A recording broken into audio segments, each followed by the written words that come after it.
नमस्कार विद्यार्थी मित्रांनो, अभ्यास करताना करायलाच पाहिजे. द्रोणाचार्य अकॅडमी मध्ये आपलं सहर्ष स्वागत.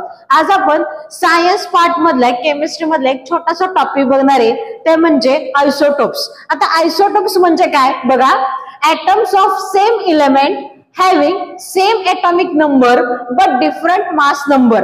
Isotopes म्हणजे काय, atoms of same element having same atomic number but different mass number. म्हणजे काय की एखाद्या एलिमेंटचा atomic number हा सेम आहे पण त्याचा मास नंबर हे डिफरंट आहे. फॉर एक्झाम्पल मी तुम्हाला सांगते, कार्बनचा atomic नंबर आहे 6, त्याचा atomic नंबर आहे 12, पण आपल्या निसर्गामध्ये नेचर मध्ये कार्बन 6 आणि त्याचा atomic नंबर 14 असा एक आयसोटोप सापडतो. त्याचप्रमाणे युरेनियम, त्याचा atomic नंबर आहे 52 आणि त्याचा atomic मास नंबर आहे 232, पण निसर्गामध्ये 235 असलेला त्याचा आयसोटोप सापडतो. म्हणजेच काय की त्याचे atomic नंबर जे आहेत ते सेम आहेत पण त्याचे atomic मास नंबर मात्र डिफरंट आहेत. म्हणजेच याचा हा काय आहे, आयसोटोप.